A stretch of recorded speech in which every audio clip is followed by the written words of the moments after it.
Hey guys, it's Panda here, and today we're going to go over something a little bit different. So, sorry, those are my guinea pigs in the background.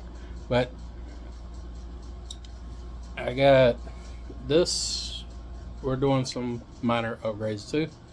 I've leveled the frets, which it desperately needed. I got to glue the nut back on, and yeah, that's our little spacer there for the nut to where it sits like it's supposed to.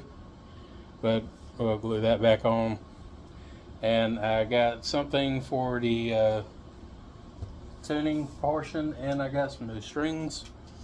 Also, we're going to replace our strap for it. So, some cosmetic upgrades mostly, and also playability upgrades. The frets, they weren't as bad as I thought they were going to be, but they did need the full treatment, unfortunately. So, what we're going to start out with first is we're going to glue our nut back on. And then after that, we'll clean the frets and go from there. So to do that,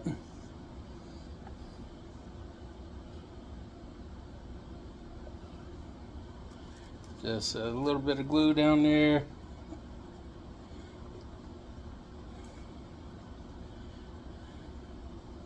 And I am going to kind of wish this around a little bit to spread it out, since I couldn't get the top to pop off like it should, like I was supposed to. Now we just hold it here for a few seconds and let it do its thing. It's a little excessive on the glue, but no big deal.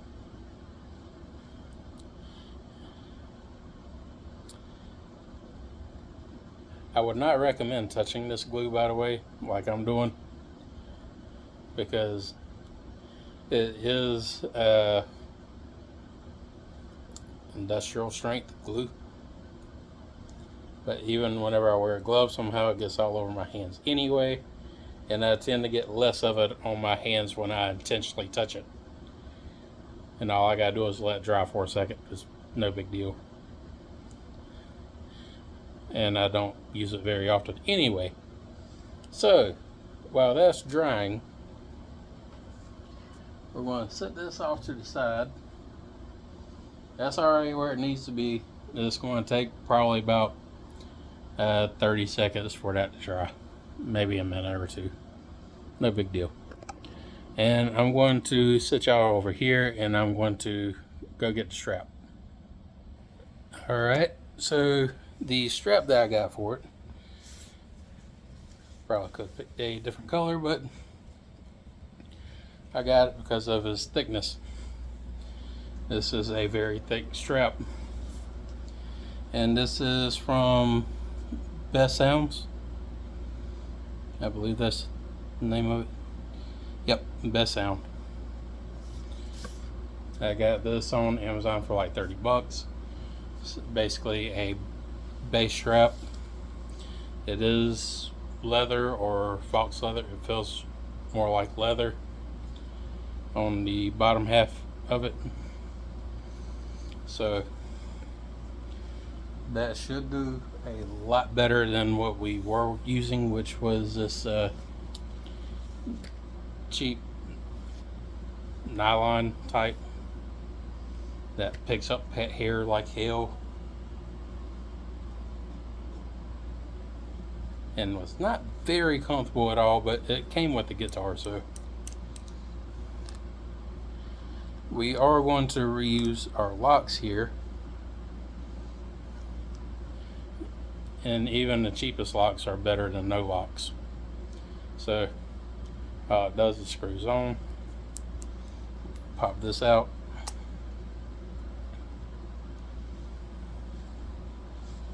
doesn't matter, both ends are going to be the same.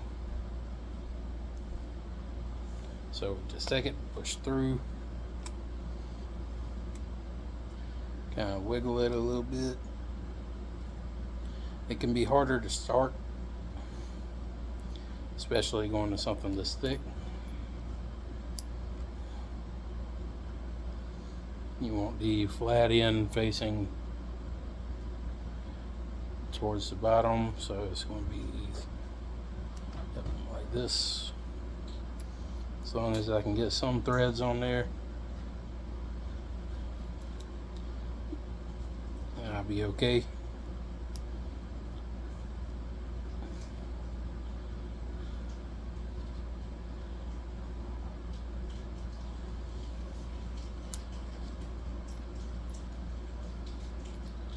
And a little trick I've had to do before is take the well, not the spacer, but the washer off, and go through here and kind of lock it down a little bit to push it down a little bit more, and then just take our thumb wrench and just press it on down. Then we can take it back off and go again. Once we get a few threads showing up top, like it is now, there it goes, it focused. Once you get about like that with this type, you can go ahead and take it back off, and then you can go through and put the washer back on.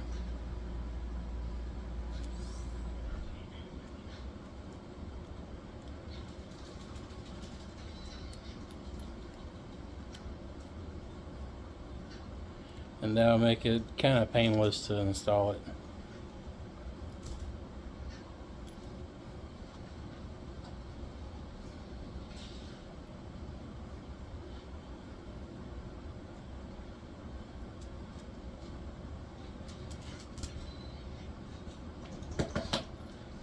It'd be even better if I didn't have glue on my fingers trying to do this.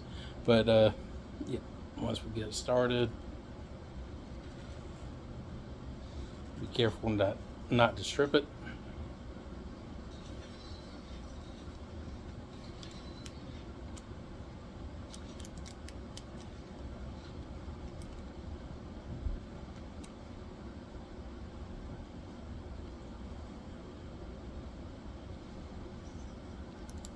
If you're having to force it, then you're doing something wrong. That can go for many things.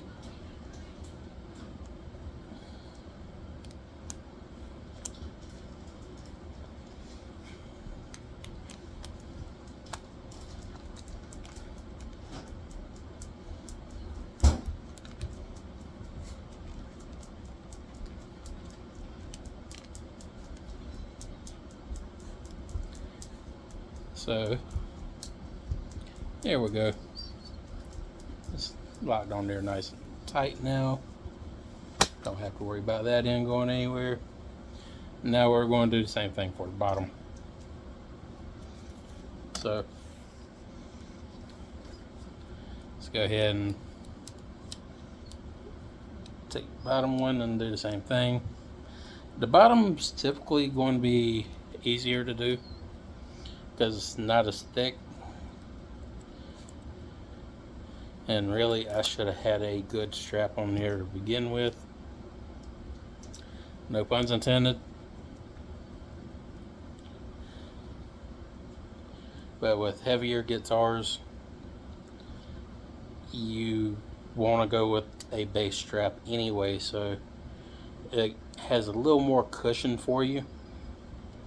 Not all bass straps are going to be soft and cushiony, but about the $30 range you're going to start finding that, and that's where that one was. It was like 30 bucks. So again, we're going to put the washer on here. Just repeated the process before.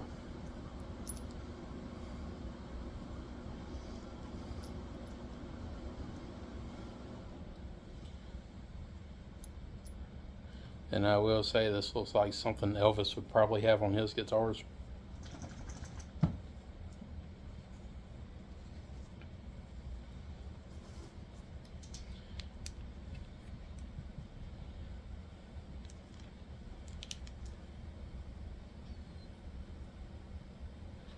Now that we got this done,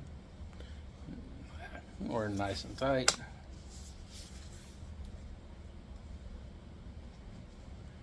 That looks to be dried. We can clamp this on.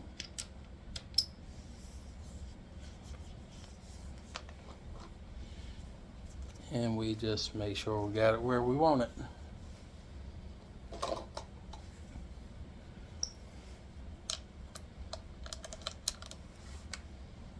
Yep, that's much better. So the way I like to put mine is not up the chest, but it's kind of close. That way, if I'm standing up or sitting down, either way, it's going to be in the same position for me. I can play the same standing up as I can sitting down. That makes life much easier, and you get used to it being at one spot. That's just a tip for you if you're going to do something like this. Now, before we put the strings on there, something I am going to do,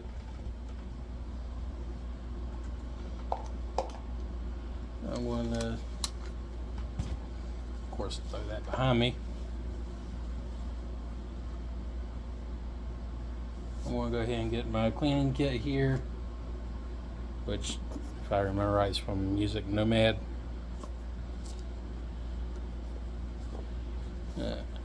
No, divisor, but it works great.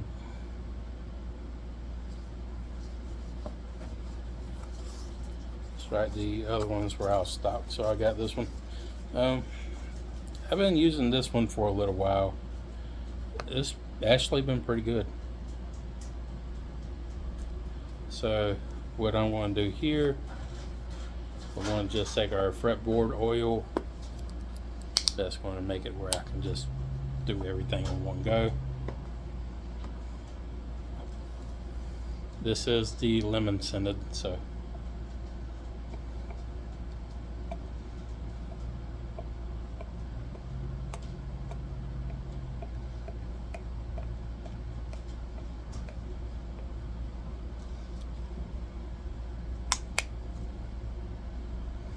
it's recommended to do this after every string change, or at least every couple of months. And this little thing here, I got multiple guitars and it's been doing all of them for about a year now, maybe 2.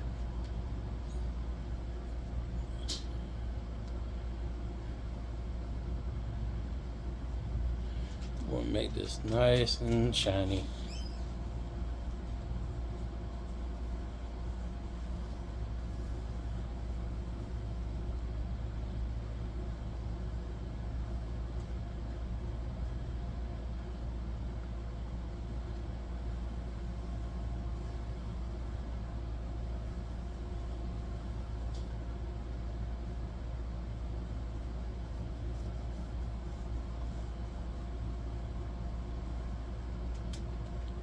I've already taken some Scotch-Brite to the frets, so they're nice and smooth. All I did was sand up to like 1,000, and this is what it looks like now. The next thing we're going to do is go ahead and put our new strings in. Now, I've used these strings in my Silverburst Les Paul. They are awesome. These are the Rotosound Dart Zones. So they are 10 to 60. They are very stable. I've had them down to, I think it was like A. Didn't have a single issue.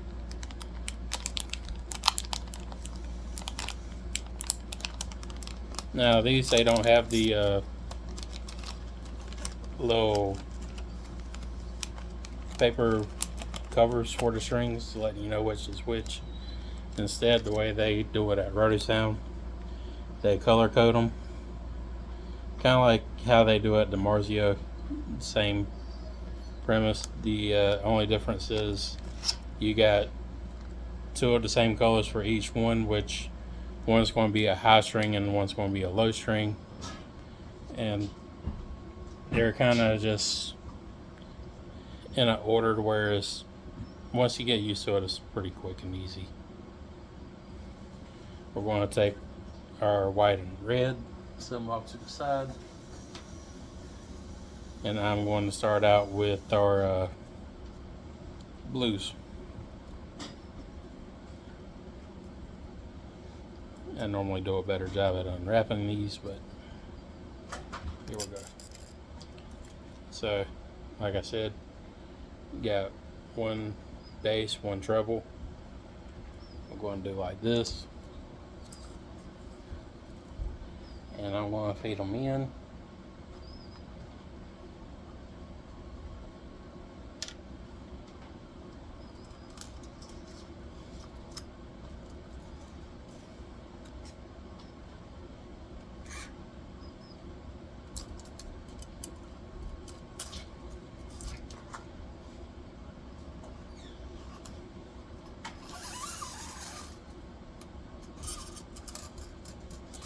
With these pickups here, this is going to sound massive. We will do a clean and a very, very high octane level for it. I will go high gain for this one. I typically don't do that for most of them, but this one seems like it would be necessary to do that.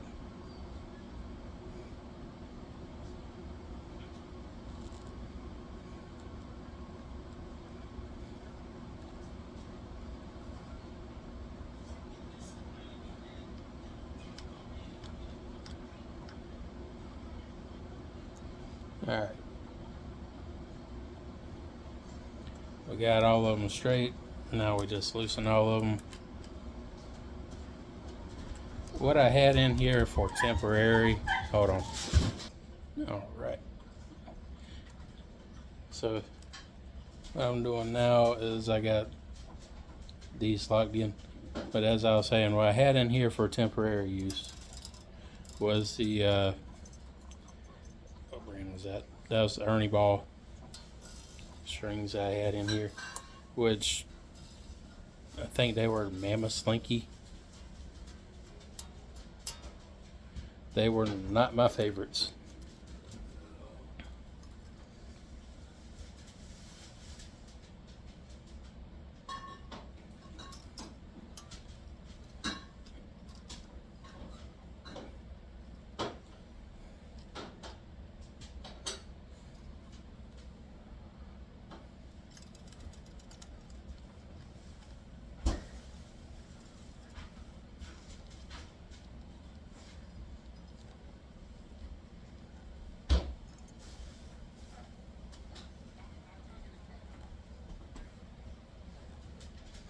And what I'm going to do real quick, I'm going to go ahead and skip forward into the video where I got these already strung up, and we'll go ahead and start working on the tuner. So yeah. Alright guys, so unfortunately I was not able to use this pedal yet because I did not know you needed a external plug for it.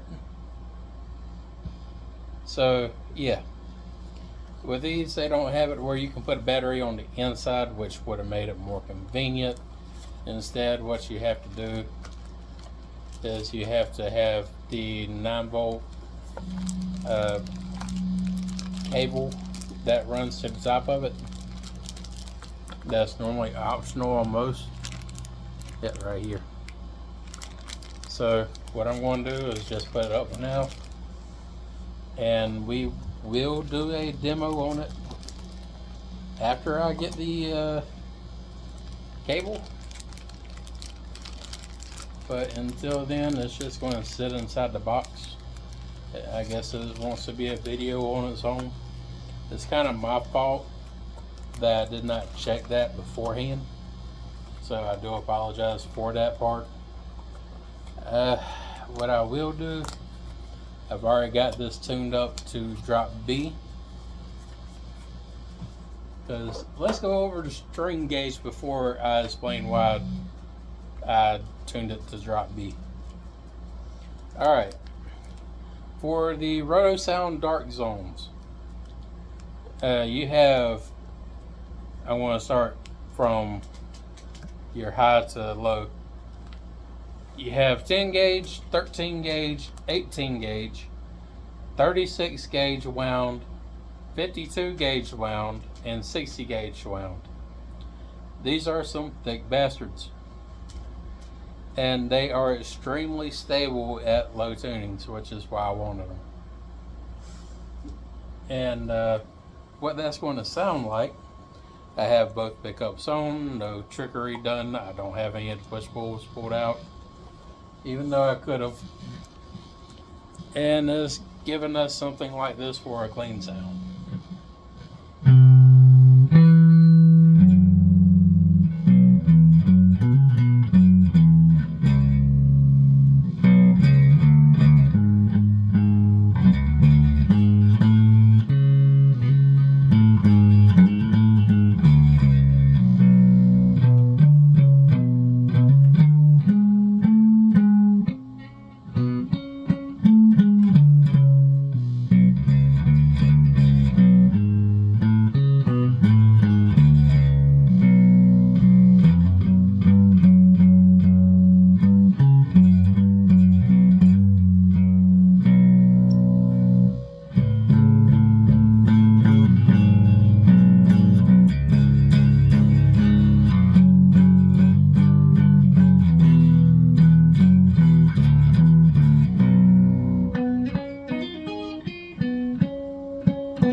That's going to be a clean demo for you, just in case that's what you guys wanted.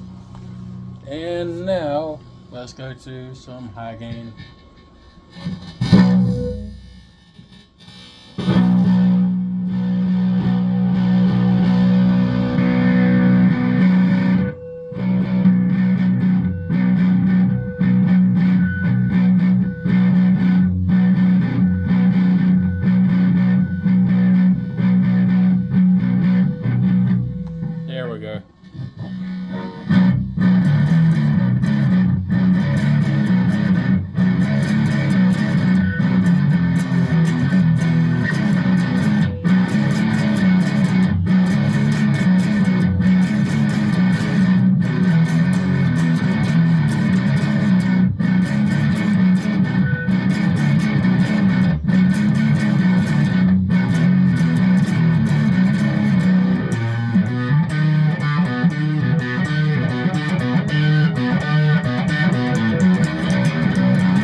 unfortunately, we didn't get to test the tuner this time, but that is going to be its own video apparently.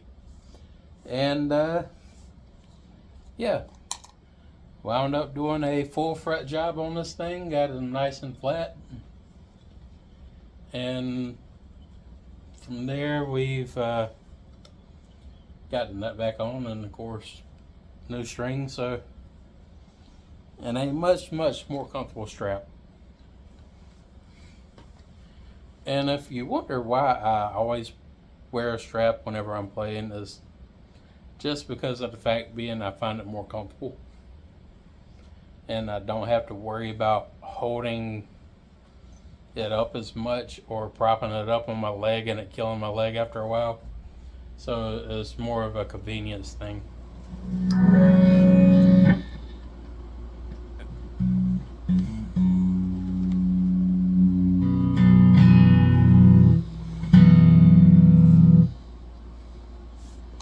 Yeah, tell me what you guys think about it in the comments down below, and until next time.